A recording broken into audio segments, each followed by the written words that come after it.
उसकी पहचान बनी। रामानुजन नामक उस लड़के के आने से पहले शून्य के खोजी आर्यभट्ट को ही भारत का सबसे बड़ा गणितज्ञ माना जाता था। हालांकि जब रामानुजन ने अपनी प्रतिभा दिखाई तो आर्यभट्ट के बाद महान भारतीय गणितज्ञों में उनका नाम भी जुड़ गया। तो चलिए आज आपको बताते हैं रामानुजन के बारे में, जिन्होंने गणित पढ़ के बनाई अपनी पहचान। 22 दिसंबर 1887 को कोयम्बटूर के एरोड गांव में जन्मे रामानुजन ने मंदिरों के प्राचीन शहर कुंभकोणम में अपना बचपन बिताया। आज तो हम रामानुजन को एक विद्वान के रूप में जानते हैं, मगर शुरू से ही वो ऐसे नहीं थे। कहते हैं कि बचपन में रामानुजन का सामान्य बौद्धिक विकास नहीं हो पाया था।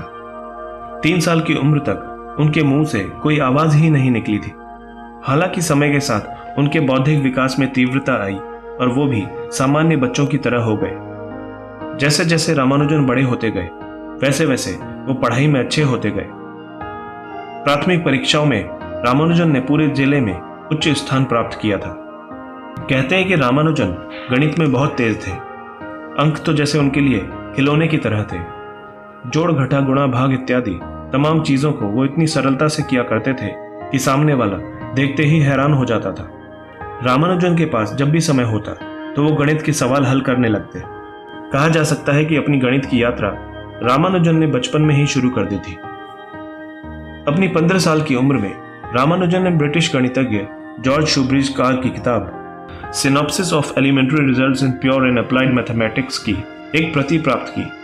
इस पुस्तक में गणित के हजारों प्रमेयों का संग्रह था। इन्हें देखकर अपनी प्रतिभा के अनुसार रामानुजन ने अपने प्रमेय और सूत्र बनाए। अपनी छोटी सी उम्र में ही रामानुजन ने उच्च कोटि का गणितीय ज्ञान अर्जित कर लिया था। उनके अंदर गणित के प्रश्नों को हल करने का एक जुनून सा छाया रहता था। वो चाहते थे कि बाकी महान गणितज्ञों की तरह उनके बनाए सूत्र भी दुनिया पढ़े। वो अपने दिन का ज्यादातर समय गणित के कठिन प्रश्नों और सूत्रों को खोजने में ही व्यतीत करते थे। कहते हैं कि उनमें गणित के प्रति इतनी जिज्ञासा थी कि वो कई बार तो रातों को उठ कर प्रश्नों को हल करने लगते थे। रामानुजन गणित में तो अव्वल थे, लेकिन बाकी विषय उनके लिए नीरस थे, जिस कारण वो 12वीं की कक्षा में 2 बार फेल हुए।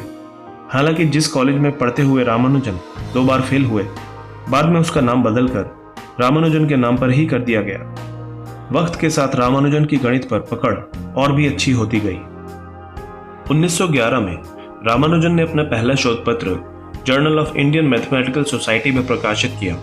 भारतीय तो रामानुजन की खोज और ज्ञान को पसंद करते थे, मगर अंग्रेजों के लिए यह अजीब था। उन्हें नहीं लगता था कि कोई भारतीय ऐसी काबिलियत रखता होगा। यही कारण था कि उनके शुरुआती प्रकाशन ब्रिटिश ने ज्यादा प्रसिद्ध नहीं होने दिए। सन 1913 में उन्होंने विश्व प्रसिद्ध ब्रिटिश गणितज्ञ में से एक प्रोफेसर गॉडफ्रे हेराल्ड हार्डी के साथ पत्राचार शुरू किया। प्रोफेसर हार्डी रामानुजन के संख्या सिद्धांतों के सूत्र से काफी प्रभावित थे। उन्होंने देखा कि रामानुजन के अंदर काबिलियत का भंडार है और अगर उसे सही रूप से इस्तेमाल किया जाए तो वो जरूर बड़ा नाम कमा सकते हैं। यही कारण है कि हार्डी ने उन्हें कैम्ब्रिज विश्वविद्यालय में गणित की पढ़ाई करने का निमंत्रण दिया। पूरे विश्व को अपनी गणित की उपलब्धियां दिखाने का इससे अच्छा मौका रामानुजन को नहीं मिल सकता था। बिना कुछ सोचे समझे उन्होंने इस निमंत्रण को पहली बार में ही स्वीकार कर लिया। सन 1914 में रामानुजन इंग्लैंड की ओर निकल गए। कैम्ब्रिज विश्वविद्यालय पहुंचकर रामानुजन ने प्रोफेसर हार्डी के साथ मिलकर कई प्रोजेक्ट्स पर काम शुरू किया। रामानुजन के तेज दिमाग को उन्होंने एक सीधी राह दिखाई। बस फिर इसके बाद गुरु शिष्य की यह जोड़ी हिट हो गई। कई उच्च कोटि के शोध पत्र दोनों ने मिलकर प्रकाशित किए, जिनके लिए रामानुजन को कैम्ब्रिज विश्वविद्यालय द्वारा BA की उपाधि भी दी गई। रामानुजन की गणित की काबिलियत देखकर उन्हें लंदन के रॉयल सोसाइटी का फेलो बना दिया गया। ब्रिटिश उपनिवेश में एक अश्वेत व्यक्ति को रॉयल सोसाइटी की सदस्यता मिलना बहुत बड़ी गर्व की बात मानी जाती थी। रॉयल सोसाइटी के पूरे इतिहास में रामानुजन सबसे कम उम्र के सदस्य थे। इसके बाद रामानुजन ट्रिनिटी कॉलेज की फेलोशिप पाने वाले पहले भारतीय भी बने। हालांकि सन 1917 में तपेदिक से संक्रमण के कारण रामानुजन को 2 साल बाद ही भारत लौटना पड़ा। यहाँ उन्होंने मद्रास यूनिवर्सिटी में पढ़ाया और अपने आखिरी समय में मॉक फीटा फंक्शन पर एक उच्च स्तरीय शोध पत्र भी लिखा, जिसका उपयोग आज चिकित्सा विज्ञान में किया जाता है। इसके अगले ही साल इस महान गणितज्ञ की युवा आयु में ही मृत्यु हो गई। अपनी 32 साल की छोटी सी उम्र में रामानुजन ने गणित के विकास में वृहद स्तर का योगदान दिया था, जो अमूल्य है। रामानुजन के जन्मदिन 22 दिसंबर को राष्ट्रीय गणित दिवस के रूप में मनाया जाता है।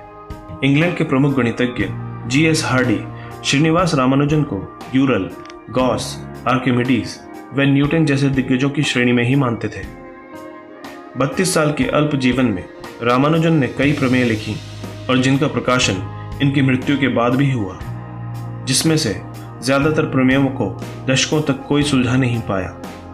एक सदी बाद आज इन सूत्रों का इस्तेमाल ब्लैक होल के व्यवहार को समझने के लिए किया जा रहा है। जहां दुनिया समझती थी शून्य मतलब नगण्य, मतलब कुछ भी नहीं, वहीं भारतीय खोजकर्ताओं ने यह साबित किया कि शून्य मतलब शुरुआत और अनंत होता है। भारतवासियों ने कई बार और बार बार साबित किया है कि उनका ज्ञान किसी से कम नहीं बल्कि सर्वोत्तम है। आप क्या कहेंगे भारत के इस महान गणितज्ञ के बारे में? कमेंट बॉक्स में अपने विचार जरूर बताएं। दोस्तों, अगर आप भविष्य में भी ऐसी ही इंटरेस्टिंग और इन्फॉर्मेटिव वीडियोस देखना चाहते हैं तो आज ही हमारे चैनल हिस्टोरिक हिंदी को सब्सक्राइब कर लें ताकि हमारा हर नया वीडियो आप तक पहुंच सके।